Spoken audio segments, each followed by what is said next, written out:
કેમ છો વિદ્યાર્થી મિત્રો? ધોરણ 12 ના વિદ્યાર્થીઓ તૈયારી કરી રહ્યા છે બોર્ડની. એમાં સમસ્યા કરતા કેટલાક પ્રશ્નો કે જે કાર્બનિક રસાયણ વિજ્ઞાનમાં કે સાહેબ કેટલું તૈયાર કરો, તો એના માટે આપણે તમારા માટે તૈયાર છે. એવા અમુક આઈએમપી પ્રશ્નો કે જે ખરેખર કામ આવે છે અને એમને સરળ કઈ રીતે બનાવવા, યાદ કઈ રીતે રાખવા, એ તમને આપણી ચેનલ ઉપરથી મળી જશે. જો ચેનલ ઉપર નવા હોય તો વિડીયોને લાઈક, શેર અને સબસ્ક્રાઇબ કરવાનું ના ભૂલતા. જો મારું પણ કામ થશે અને તમારું પણ કામ થશે. એમાંનો એક ક્વેશ્ચન આગળ સમજાવો. જો તમે લિબર્ટીના પેપર જોયા હશે, આગળના વર્ષોના પેપર જોયા હશે, તો આવો એક પ્રશ્ન અચૂક જોવા મળશે. એકદમ સરળ છે. સૌથી પહેલા તો આલ્ફા હાઇડ્રોજન હોવો જોઈએ. સૌથી પહેલા તો શું હોવું જોઈએ? Alpha hydrogen. હવે આલ્ફા હાઇડ્રોજન કોને કહેવાય તો એ જોઈ લઈએ પહેલા. તો અહીંયા તો પહેલા આલ્ફા કાર્બન જ નથી, આ આખો કાર્બોનિલ સમૂહ છે, એટલે કે ક્રિયાશીલ સમૂહ છે. એના બાજુવાળા કાર્બનને આલ્ફા કાર્બન કહેવાય. અહીંયા આગળ તો એક પણ આલ્ફા કાર્બન જ નથી, તો ત્યાં આગળ તો આ પ્રક્રિયા જોવા મળશે ને. તો પ્રક્રિયા ક્યાં જોવા મળશે? તો આવી રીતે ધારો કે આ થઈ ગયો કાર્બોનિલ સમૂહ, પાસવાળા કાર્બનને કહેવાય આલ્ફા કાર્બન, તેના ઉપર રહેલા હાઇડ્રોજનને કહેવાય આલ્ફા હાઇડ્રોજન. તો જે આલ્ડીહાઇડ અથવા કાર્બોનિલ સમૂહ ધરાવતા સંયોજનો એ આલ્ફા હાઇડ્રોજન ધરાવે છે, તેવા સંયોજનમાં આલ્ડોલ સંઘનન પ્રક્રિયા જોવા મળે છે. તો ઉદાહરણ તમને એમ કહેવામાં આવે કે ઉદાહરણ લઈ સમજાવો, તો ઉદાહરણ લેતા પહેલા વસ્તુ ધ્યાનમાં હોવી જરૂરી છે, જેની તમારે સ્પષ્ટતા કરવામાં આવશે. આલ્ફા હાઇડ્રોજન ધરાવતા કાર્બોનિલ સમૂહમાં જોવા મળે છે. એક્ઝામ્પલ, ઉદાહરણ CH3CH2 CH3CH2. 2 મોલ. આ પ્રક્રિયા તમારી ઓલરેડી કાર્બોનિલ સમૂહ એસિડિક છે, કારણ કે સરળતાથી પોતાનો હાઇડ્રોજન દૂર કરે છે. અહીંયા બેઝિક માધ્યમમાં પ્રક્રિયા કરવામાં આવે છે અને પ્રક્રિયામાં થાય છે શું એ જોજો. એક કાર્બોનિલ કાર્બનમાંથી એક હાઇડ્રોજન દૂર થશે એટલે એક આયન બનશે, સક્રિય બનશે. પ્રક્રિયા જોજો કેવી રીતે બનશે. અહીંથી એક હાઇડ્રોજન દૂર થાય એટલે આ બનશે CH2 CH2 અને આને કાર્બોનિલ સમૂહ છે કે જે આ રીતે હોય છે. અહીંયાથી તમારું રૂપાંતર થશે, આ ઇલેક્ટ્રોન લઈ જશે, આ ઇલેક્ટ્રોન લેશે એટલે માઈનસ બનશે, માઈનસ બની હાઇડ્રોજન ત્યાં જશે એટલે આ પ્લસ બનશે. શું બનશે? પ્લસ. આ બનશે તમારું પ્લસ અને અહીંયા જતો રહેશે હાઇડ્રોજન. તો આખું આ રૂપાંતરણ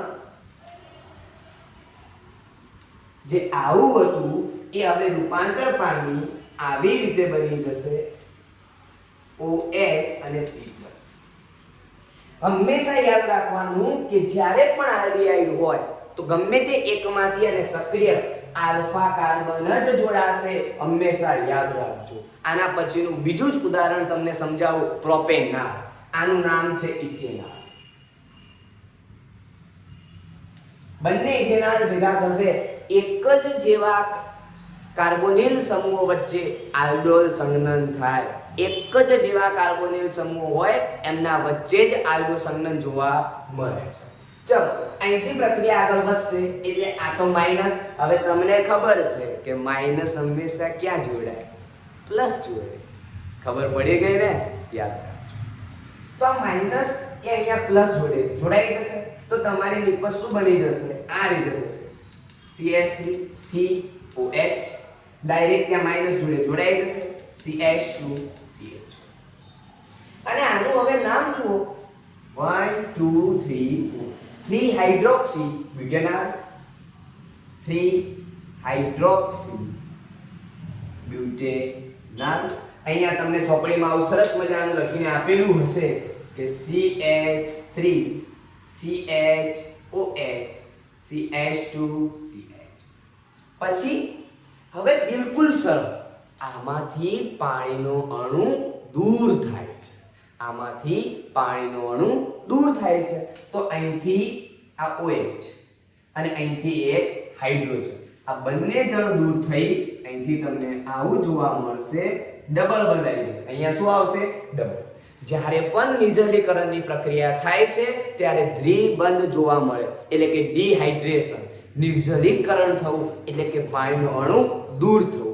આવું થશે એટલે તમારો દ્વિબંધ દૂર થશે અને CH CH, જેને શું કહેવામાં આવશે? બ્યુટેન ઇનાલ. બ્યુટેન ટુ ઇનાલ તરીકે ઓળખવામાં આવે છે. આનું નામ આ રીતે પાડવામાં આવે છે, બ્યુટ ટુ ઇન વત્તા આલ એટલે ઇનાલ.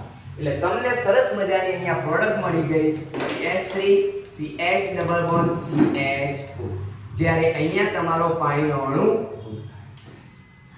આશા રાખું છું મારા મિત્રો કે તમને ખરેખર આજે પહેલી વાર આ વિડીયો ગમ્યો હશે, અને જો ગમ્યો હોય ને તો લાઈક કરવાનું ભૂલતા.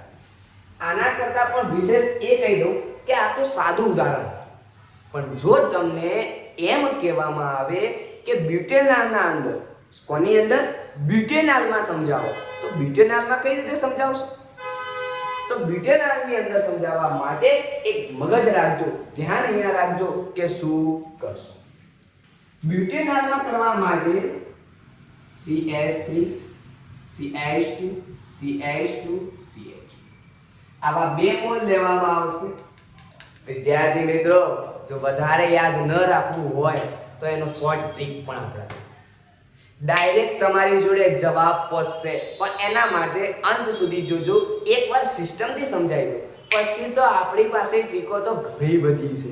તમે ખાલી એક્સેપ્ટ કરો, પછી તમે જોઈ લો ખાલી. તો આ તમારું પહેલા એસિડ બેઝિક માધ્યમમાં પ્રક્રિયા થશે. આ તો આપણે તમને હમણાં શીખવાડ્યું એમ શું કરવાનું. અહીંથી તમારો આને સક્રિય બનાવવાનો છે. કોને? આલ્ફા હાઇડ્રોજનને સક્રિય બનાવવાનો છે. કોને? Alpha hydrogen. તો આલ્ફા હાઇડ્રોજન આને સક્રિય બનશે તો આવું બનશે CH, નીચે તમારા CH2 CH3 અને CHO. જ્યારે અહીંયા આગળ C અને ઉપર બની જશે તમારું OH, CHOH. ચલો થઈ ગયું. હવે આ તમારો અત્યારે શું બની જશે? પ્લસ. શું બની જશે? પ્લસ. ચલો રેડી. અહીંયા તે સંયોજકતા પૂરી કરવા માટે 1 2 3 અને CH અને પ્લસ બનશે, એટલે કે આ રીતે તમારું આનું જોડાણ થશે. હવે આ માઈનસ આ પ્લસ જોડે જઈને જોડાશે, તો તમને આ રીતે જોડાણ થઈ આવું મળશે. અને આ ભાઈ ત્યાં જોડાશે એટલે આવું થશે. CH2 CH3. અને હમણાં કીધું એમ જ મિત્રો, બાજુવાળા કાર્બન ઉપરથી એક હાઇડ્રોજન ઉડી જશે અને ઉપરથી OH, એટલે પાણીનો અણુ ગયો, દ્વિબંધ આવ્યો. પાણી જાય દ્વિબંધ આવે, પાણી જાય દ્વિબંધ આવે. ભૂલતા નહીં, નહીતર પાણી તમને લઈને જશે રોકડામાં. ચાલો અહીંથી હવે આપણે આ નિપજને લખી દઈએ કે CH3 CH2 CH2 CH OH CH CHO CH2 CH3. આનું નામ બનશે. આ લખવાની કોઈ જ જરૂર નથી, તમારે ફાઇનલ ડાયરેક્ટ પ્રોડક્ટ લખવાની હોય છે, પણ અત્યારે તમને સમજાવવા માટે હું આ બધું કરી રહ્યો છું. પછી તમને હું શીખવાડું કે કઈ રીતે એક જ લાઈનમાં જવાબ આપવો આપણે. રેડી? આશા રાખું છું કે તમને એક જ લાઈનમાં વસ્તુની ખબર પડી જશે. જો અહીંથી પાણીનો અણુ જાય, H2O દૂર થાય, તો અહીંયા આગળ તમારો શું આવી જશે? દ્વિબંધ આવી જશે. શું આવી જશે? દ્વિબંધ. CH3 CH2 CH double bond C CHO CH2 CH3. આનું નામ શું બનશે? તો 1 2 3 3 હાઇડ્રોક્સી 2 ઇથાઇલ 1 2 3 4 5 6 હેક્ઝેનાલ. જ્યારે અહીંયા શું બની જશે? 2 ઇથાઇલ હેઝ 2 ઇનાલ. તો હંમેશા યાદ રાખજો, આ એક શોર્ટ ટ્રીક છે, તમને ખૂબ જ ખરેખર મજા આવશે. અને હવે તમે મારી શોર્ટ ટ્રીક જોઈ લો. ફટાફટ ખાલી જવાબો લખવાના, ચાહે ગમે તેટલી કોઈ પ્રક્રિયા આપી દે, ફટફટ ખાલી જવાબ આપવાના. જોઈ લો. ધારો કે propanol CH3 CH2 direct 2 mall એક જ જીવાણુ, બેઝિક માધ્યમ. આવું 2 વાર હોય ને તો એક વાર તો એવું ને એવું લખી જ દેવાનું, એક વાર શું કરવાનું, એવું ને એવું લખવાનું. ખાલી આલ્ડીહાઇડ ની જગ્યાએ CHOH લખી દેવાનું. શું લખવાનું જુઓ, જ્યાં કાર્બોનિલ સમૂહ હોય એની જગ્યાએ આવું લખવાનું CHOH થઈ. ચાલો પછી શું કરવાનું, તો બીજો સમૂહ શું, તો આલ્ફા વાળો હોય એ જોડાશે. આ જોડાશે, પાછળનું એવું ને એવું આ જોડાઈ ગયું. કાર્બોનિલ સમૂહના પાછળ આલ્ફા જોડાય, બાકી એવું ને એવું બાકી જતું રહેશે નીચે. ચલો રેડી, આગળ વધીએ. અહીંથી પાણીનો અણુ દૂર થાય તો CH3 CH2 CH double bond CH3/CH3 બની ગઈ ને તમારી નિપજ. અરે સેકન્ડોમાં જવાબ. આ તો તમે માત્ર આલ્ડીહાઇડ જોયો, હવે તમે કીટોન તો જુઓ. CH3 CH2 COCH. તો આ તો સાહેબ બંને બાજુથી જોડાઈ શકશે, આ બાજુથી પણ આપણે જોઈએ આના બે અણુ લઈએ CH3 CH2 COCH3. જ્યારે જોડાશે એટલે થશે શું કે એકને તો એવું એવું લખવાનું, પણ યાદ રાખજો અહીંયા ઉપર OH અને નીચે CH3. આ જતું રહેશે નીચે, આ જશે અહીંયા, આ જશે ઉપર. તો બની ગયું તમારું આવું, અને આ તમારો પ્લસ. તેના જોડે આ રીતે જોડાય કાં તો આ જોડાય. જો આ બાજુ વાળું જોડાય ગમે તે બાજુથી જોડાઈ શકશે.